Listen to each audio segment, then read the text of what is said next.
The red and blue lights were strobing against the siding of my house, cutting through the early morning fog like a seizure, and there she was, Brenda Vance, standing on her manicured lawn like a general surveying a battlefield, screaming into her phone that I was a threat to public safety.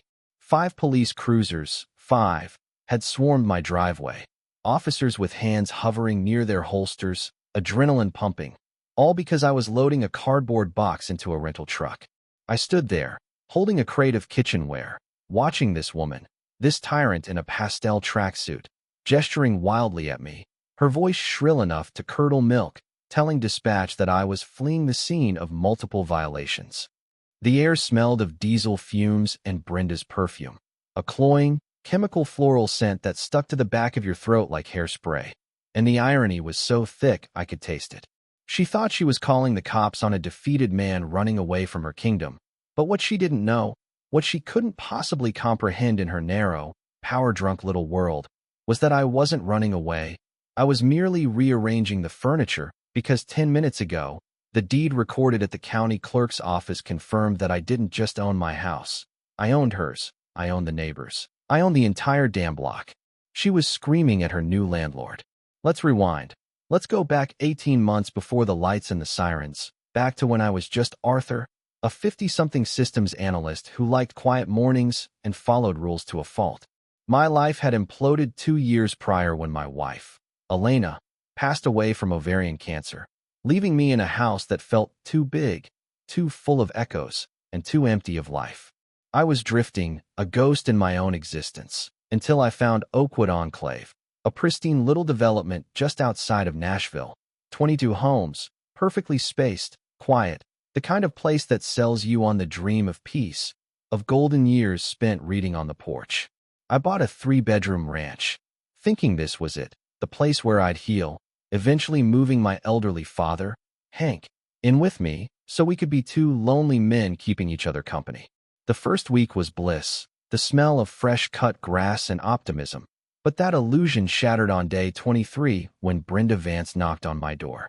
She didn't just knock, she struck the wood with a sense of authority that demanded immediate attention, and when I opened it, I was greeted by the Oakwood HOA president, a woman who wore her title like a crown of thorns.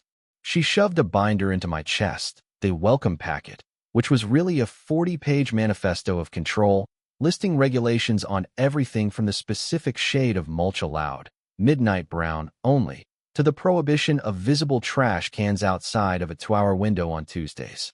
She smiled, but it was a shark smile, dead in the eyes, telling me she conducted weekly inspections to ensure aesthetic harmony, a phrase that would soon haunt my nightmares.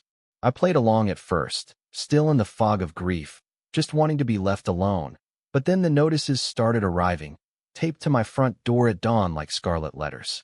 First, it was the grass, measured at 3.1 inches when the limit was 3, a fine of $150 accompanied by a photo she'd taken crouching on my lawn with a ruler, giving me a view of her commitment to misery. Then, my dad, Hank, a man who drove a supply truck in Korea and had a bad hip, parked his small camper in the driveway for one night to unload his gear, and within hours, Brenda had slapped a $500 fine on the windshield for unauthorized recreational tonnage, threatening a lien on the property if we didn't pay within 24 hours. My dad sat on the back porch that evening, watching the sun dip below the fence line, holding a cold beer, and he looked at me with this weary sadness, noting how silent the neighborhood was. No kids, no music, just the hum of AC units and the oppression of invisible eyes watching your every move. I didn't survive a war to be told where to park on my own land by a woman with a clipboard, he said, and something in my chest, a cold, hard knot of grief, suddenly ignited into something else entirely, a sharp, clarifying anger. I started digging, turning my analyst brain toward Brenda Vance, and discovered she had issued hundreds of fines in under 2 years, terrorizing families, forcing the Miller family down the street to repaint their shutters 3 times because the shade of navy wasn't historic enough. It wasn't about property values. It was about a sad, lonely woman filling the void in her soul with the suffering of others. The breaking point, the moment war was declared in my heart, came over a ceramic turtle. It was a small, silly thing, hand-painted, that Elena had bought on our honeymoon, joking that we were slow and steady, that we'd get there together. I put it by the mailbox, a tiny memorial to the woman I missed every single second of every single day, and I came home to find a notice. Prohibited lawn ornament, Section 9.c. Removal required immediately. Fine, $300. I sat in my car, staring at that piece of paper, my hands shaking not from fear, but from a rage so pure it felt like a religious experience. She had touched the one thing that was off-limits. She had tried to regulate my grief, and in that moment, sitting in the silence of my driveway, I decided that fighting her in board meetings wasn't enough, that arguing the rules wasn't enough. If the game is rigged, you don't play the game, you buy the casino. I went to my first board meeting, held in Brenda's living room, a space that smelled of stale potpourri and judgment, where she sat at the head of a dining table while her husband, Carl, took notes like a beaten dog. I tried to bring up state laws about proportional fines, citing statutes I'd memorized, but she just laughed, a dismissive, cruel sound, telling me that renters and newcomers didn't dictate policy to the founding members. Carl caught me on the way out, whispering for me to drop it, warning me that she would make my life hell, that she had done it before, but his fear just confirmed that she was vulnerable, that she relied on intimidation because she had no real ground to stand on. I spent the next night pulling public records, realizing that HOAs are just nonprofit corporations, and corporations have shareholders, and in an HOA, the shareholders are the property owners. There were 22 homes in Oakwood Enclave, which meant 22 votes, and to control the board, to burn her tyranny to the ground, I needed 12. I pulled up my bank accounts, my retirement funds, the life insurance payout from Elena that I hadn't touched because it felt like blood money, and I realized I had the capital. I just needed the strategy. I started with the rentals, the absentee landlords who didn't care about Brenda's rules, just their bottom line.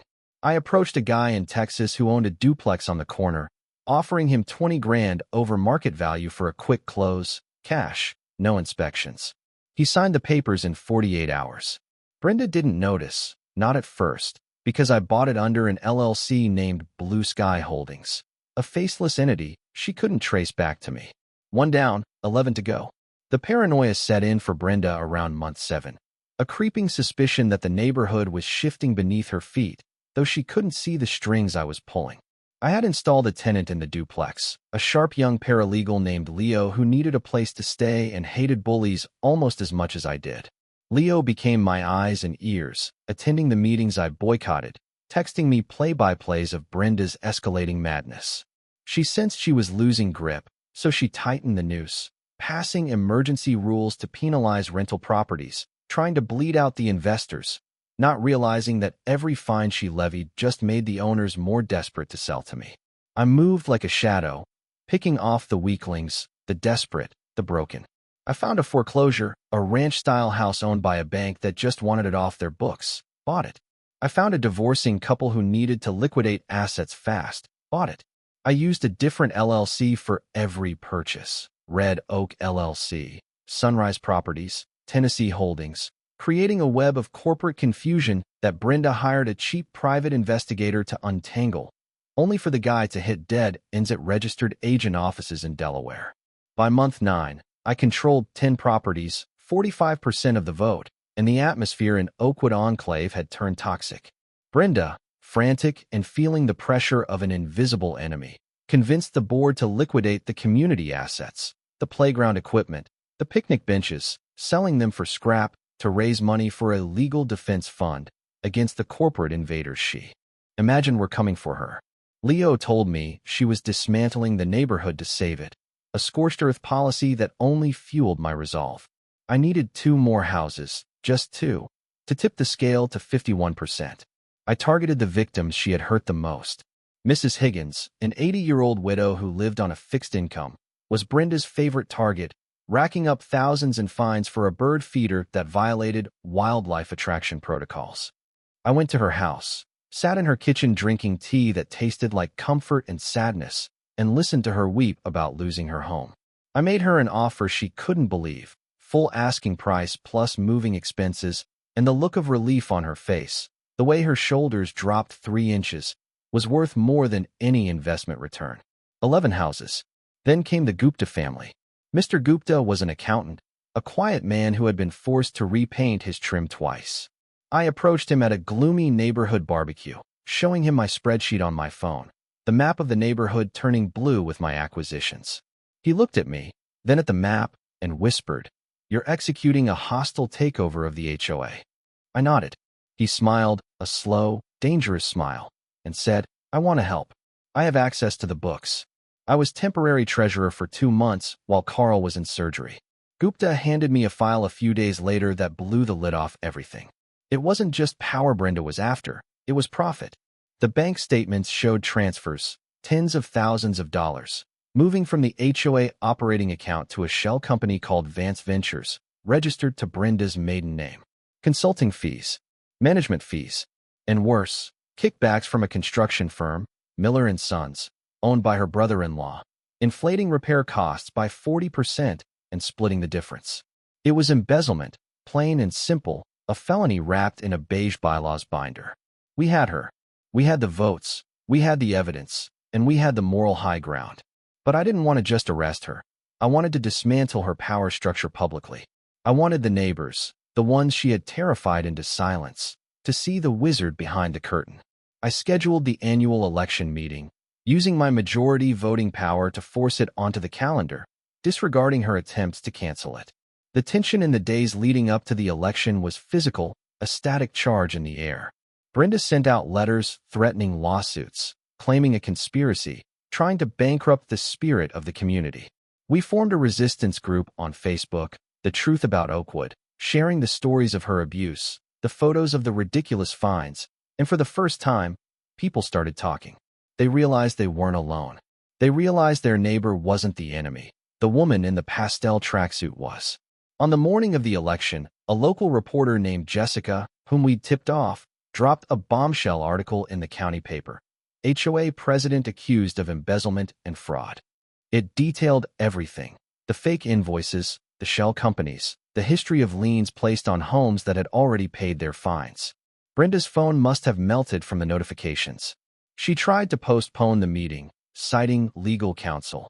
But our attorney, Evelyn, a shark in a silk blouse, slapped her with a bylaw citation that said elections could not be delayed once noticed.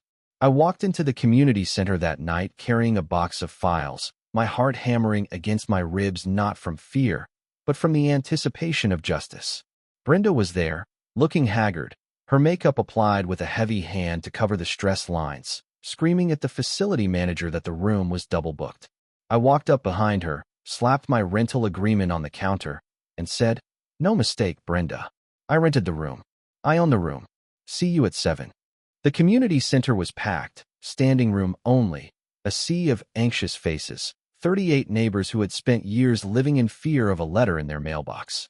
Brenda sat at the front table, gripping a wooden gavel like a lifeline, her husband Carl staring at his shoes, wishing he could dissolve into the linoleum. She tried to open the meeting by proposing a vote to fund a crisis PR firm, a desperate attempt to use their money to defend her crimes. I stood up. "Point of order," I said, my voice cutting through the murmurs.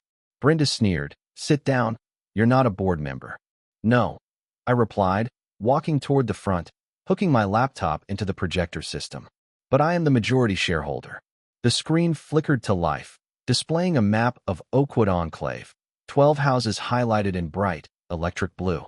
"I own 12 properties, Brenda. I control 53% of the voting power in this association. And I am moving to immediately remove the current board." The room went silent, a vacuum of sound, before Gupta stood up and seconded the motion. Brenda looked at the screen, her mouth opening and closing like a landed fish, unable to comprehend that the corporate invaders she feared were just me, the guy with the ceramic turtle. I didn't stop there. I clicked the next slide. Bank statements. The $31,000 transferred to her shell company. The emails with her brother-in-law explicitly discussing the 20% finder's fee for the overpriced fence repairs. The evidence was 50 feet high, glowing on the wall for everyone to see. Mrs. Higgins, sitting in the front row, gasped, her hand flying to her mouth. Brenda stood up, knocking her chair over, screaming that the documents were forged, that this was a witch hunt. But the reporter, Jessica, stood up from the back and asked, loudly. If Brenda was aware that the FBI was currently investigating her brother-in-law for bid rigging, that was the nail in the coffin.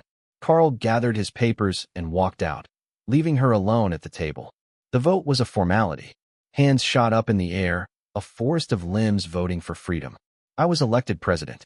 My first motion? To fire Brenda Vance and ban her from all association business. My second? To dissolve the HOA entirely. We don't need a board to tell us how to live, I told the room, looking at the faces of the people I had come to know, the teachers, the retirees, the young families. We take the common areas, deed them to the city as public parks, and we dissolve this corporation. We get our homes back. When the final vote passed, dissolution approved, the room didn't just clap, it exhaled. Years of tension left the building. Brenda tried to storm out with some dignity, grabbing her purse and shouting that we would regret this, that property values would plummet, but nobody was listening. Mrs. Higgins called out, "You built a prison, dear. We're just walking out the door." Brenda fled to her car, backing into a mailbox in her haste, a poetic end captured on a dozen smartphones. But inside, we were celebrating. Pizza arrived. Beer appeared. Neighbors who hadn't spoken in 5 years were hugging. I stepped outside into the cool night air, the adrenaline fading into a deep, bone-weary satisfaction. My dad handed me a cold drink, looking at the ceramic turtle I had brought with me, sitting on the steps of the center. "Elena would have loved this," he said. "Yeah," I replied, feeling the truth of it. She would have. 3 months later, Brenda took a plea deal, 18 months in state prison for fraud and embezzlement, plus restitution. Oakwood Enclave changed. The lawns got a little messy, the toys stayed out a little longer, but the laughter returned. We used the recovered money, the stolen funds we clawed back from Brenda, to start a scholarship fund in Elena's name for local kids who needed a second chance. I sat on the curb at our first block party, watching kids draw on the sidewalk with chalk, a violation that would have cost $50 a year ago, and I realized that justice isn't just about punishing the wicked, it's about dismantling the systems that allow them to thrive. We won, not because I had money, but because we stopped being afraid to use it. But it leaves you wondering, doesn't it? In a world where petty tyrants can legally steal your home over a bird feeder, where the law often protects the corporation over the citizen, is it enough to just fight back when you have the resources? Or is the entire concept of the homeowners association a failed experiment in localized dictatorship that needs to be outlawed? What do you think? Was I a hero for buying the block, or just another guy using money to force his will, even if it was for the greater good? Let me know in the comments.